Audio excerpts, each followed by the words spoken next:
Par en arrière de chez nous, il y avait un chemin de croche. Au bout du chemin, il y avait une maison. Derrière la maison, il y avait un jardin, puis dans le jardin, il y avait un arbre. C'est drôle, hein, mais c'est un conte qui brasse. C'est comme un conte sale.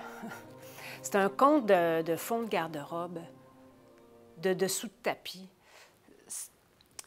C'est un conte qui vient vraiment nous chercher dans un inconscient qui fait sa job comme de ménage parce que il y a bien des affaires qu'on ne dit pas, qu'on ne veut pas dire, qu'on tait, mais c'est ça qu'il dit, c'est que ça finit par se savoir, par pousser.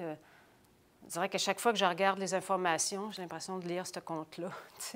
Le matin, c'est encore aujourd'hui dans le monde des choses qui sont manipulées, qui sont...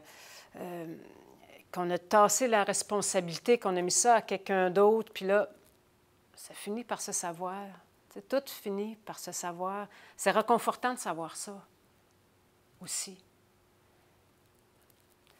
Puis j'aime bien le conter habituellement en duo avec le conte de la fille muette parce que, oui, des fois, il faut dire les affaires. Des fois, il ne faut pas dire. Ça fait que les contes, dans leur ensemble, ça nous permet de réfléchir, tu sais, c'est pas « il faut faire ça », non. C'est pas un dogme, c'est pas une one track, tu sais, c'est plus global que ça. Il faut peser le pour, le contre. Dans cette situation-là, c'est ça qui est juste de faire. Dans cette situation-là, c'est une autre affaire. Je crois que ce conte est important à entendre aujourd'hui, en 2019, parce que même si aujourd'hui on communique avec l'autre bout de la Terre instantanément, l'humain, on n'a pas beaucoup évolué ou changé depuis le début des temps et que c'est comme un schéma humain qui est ancré en nous, qui est encore là aujourd'hui, celui de transférer la responsabilité à quelqu'un d'autre, celui de vouloir taire quelque chose qu'on a fait qui n'était pas montrable, pas disable. Puis en même temps, je ne veux pas trop l'expliquer parce que pour moi, le conte, c'est comme une boîte. Tu sais, je te donne une boîte. Puis toi, selon ton vécu, selon ton environnement, tu vas mettre dans cette boîte-là ce que tu as besoin. Puis peut-être que ce que tu entends aujourd'hui, ce n'est pas la même chose que tu vas mettre dans la boîte que dans 10 ans.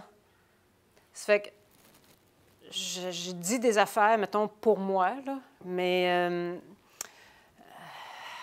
c'est des codes, tu sais. C'est un langage. Mais c'est pas quelque chose de passé, lointain, que, dans ce temps-là, non, c'est encore aujourd'hui. Et c'est pour ça que je crois que quand je le compte, ça nous shake la colonne, tu sais, puis on fait, je ne sais pas qu'est-ce qui se passe, mais il y a quelque chose qui agit comme une médecine qui est encore praticable. C'est drôle, on dirait que je n'ai pas choisi ce conte-là parce que dans mon métier de conteuse, choisir un conte, choisir du nouveau répertoire, c'est ce que je trouve qui est le plus difficile. C'est comme tomber en amour. On voudrait donc être en amour, fait qu'on va au restaurant, on sort, mais c'est pas parce qu'on veut qu'on tombe en amour. C'est un peu la même chose pour les contes, pour moi. Hey, là, j'aimerais ça avoir un nouveau conte. Wow! Hey, tu sais, c'est pas simple tout le temps. Puis c'est lors du clin d'œil aux Filles du Roi, des soirées qu'on avait faites à la Maison Saint-Gabriel sur les Filles du Roi, où on parlait des coffres des Filles du Roi, tout ça. Puis, je suis tombée sur cette histoire-là. Il y avait un coffre, c'est un pont bien mince, tu sais, mais je l'ai pris, je l'ai comme mis, ça allait bien, j'étais confortable dedans, puis depuis ce temps-là, je le porte.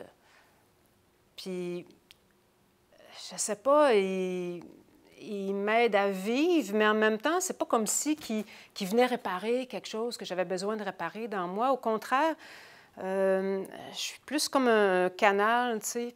Puis comme ça, je suis pas si engagée que ça dedans, parce que c'est quand même un conte puissant qui peut refaire sortir des affaires profondes chez quelqu'un. Donc, je pense que je le porte avec un certain détachement, ce qui peut être heureux, me semble-t-il. Si j'avais juste 3 mots pour définir ce conte-là, je dirais responsabilité, manipulation, vérité. Ça fait comme un paquet, un petit bouquet, ces 3 mots-là. Je pense que je n'ai pas vraiment décidé de devenir conteuse. Je n'ai pas dit « Ah, tiens, je vais devenir conteuse ». Je ne savais même pas que ça existait. Le conte est arrivé chez moi sans prévenir, sans même frapper à la porte. Il s'est installé dans mon salon, puis depuis ce temps-là, il me suit. Tu sais. Je compte aujourd'hui. Je pense que je commence à comprendre aujourd'hui pourquoi je compte, pourquoi le conte. Pour arrêter le temps et pour résister.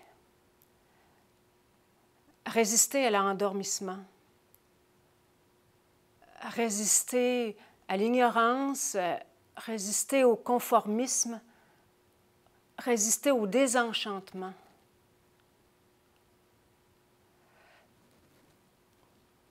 Combien d'étoiles dans le ciel? Combien de feuilles dans un arbre? Combien de poils sur le dos d'une souris? Combien d'histoires pour changer le monde? C'est là que je me situe.